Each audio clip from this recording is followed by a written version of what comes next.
Anak-anak Ruben, anak sulung Israel. Dialah anak sulung, tetapi karena ia telah melanggar kesucian petiduran ayahnya, maka hak kesulungannya diberikan kepada keturunan dari Yusuf, anak Israel juga, sekalipun tidak tercatat dalam silsilah sebagai anak sulung.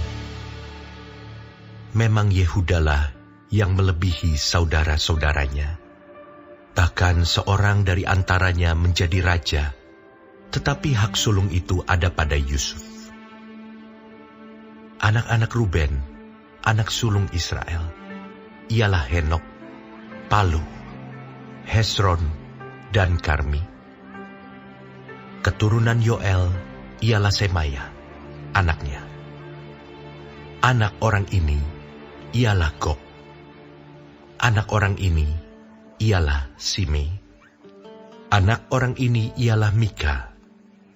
Anak orang ini ialah Reaya.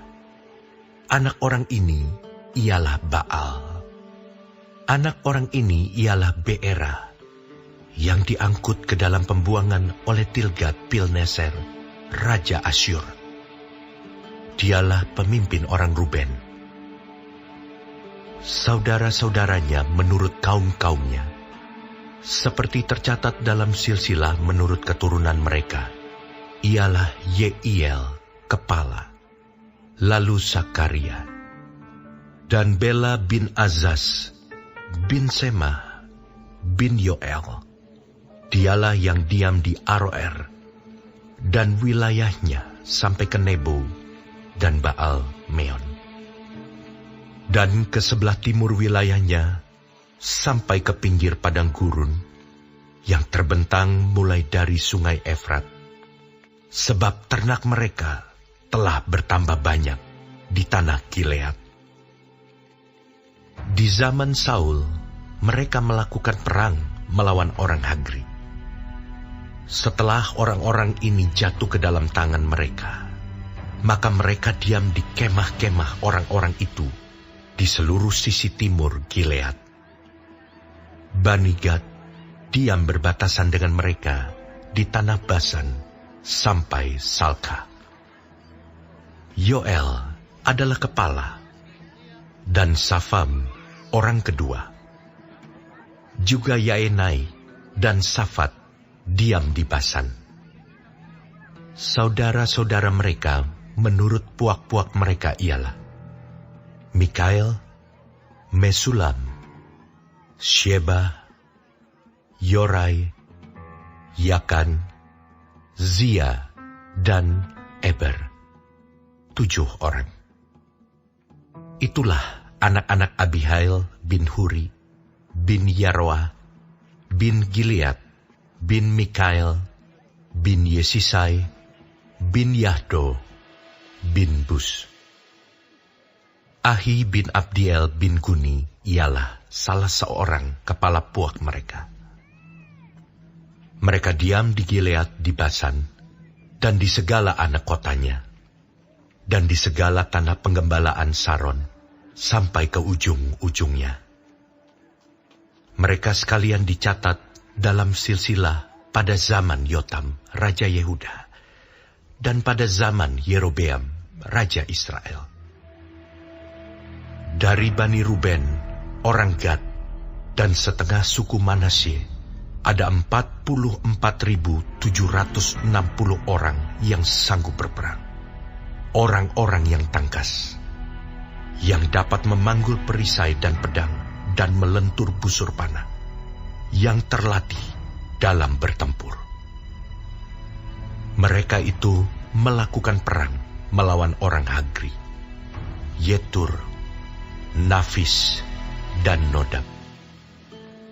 Mereka mendapat bantuan melawan orang-orang itu, sehingga orang Hagri itu dengan semua orang yang mengikutinya menyerahkan diri ke dalam tangan mereka, sebab mereka telah berseru kepada Allah dalam pertempuran itu. Maka ia mengabulkan permintaan mereka, sebab mereka percaya kepadanya. Mereka mengangkut ternak orang-orang itu sebagai jarahan. untanya 50.000 ekor, kambing domba 250.000 ekor, dan keledai 2.000 ekor, juga manusia 100.000 jiwa. Banyak orang yang tewas karena mati terbunuh, sebab pertempuran itu adalah daripada Allah. Lalu mereka menduduki tempat orang-orang itu sampai waktu pembuangan. Setengah suku Manasye diam di negeri itu, mulai dari Basan sampai Baal Hermon, Senir, dan Gunung Hermon.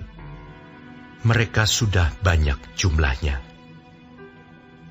Inilah para kepala puak-puak mereka: Hefer, Yisei, Eliel, Azriel, Yeremia, Hodawya, dan Yahdiel.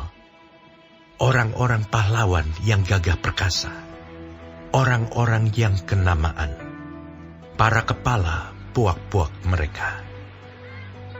Tetapi ketika mereka berubah setia terhadap Allah nenek moyang mereka, dan bersinah dengan mengikuti segala Allah bangsa-bangsa negeri yang telah dimusnahkan Allah dari depan mereka, maka Allah Israel menggerakkan hati Pul, yakni Tilgat-Pilneser, Raja Asyur.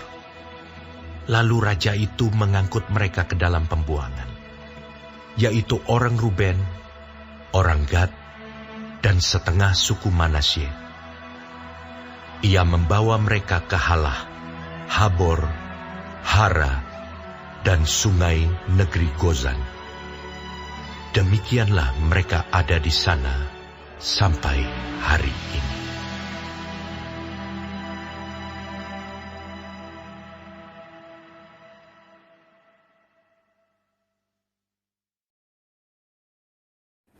Shalom saudara-saudaraku yang kekasih di dalam Tuhan Yesus. Puji Tuhan, hari ini kita mempelajari kitab 1 Tawarikh pasal ke-5 mengenai keturunan Ruben yang ditolong, diberkati Tuhan. Keturunan Gad yang berdoa kepada Tuhan, lalu Tuhan menolong mereka dalam pertempuran. Mereka menang, mereka berkuasa. Dan setengah suku Manasye, mereka diberkati Tuhan, memiliki orang-orang pahlawan gagah perkasa, orang-orang kenamaan. Tetapi perhatikan mulai ayat 25 sampai bagian yang terakhir. Mereka berubah setia terhadap Allah nenek moyang mereka.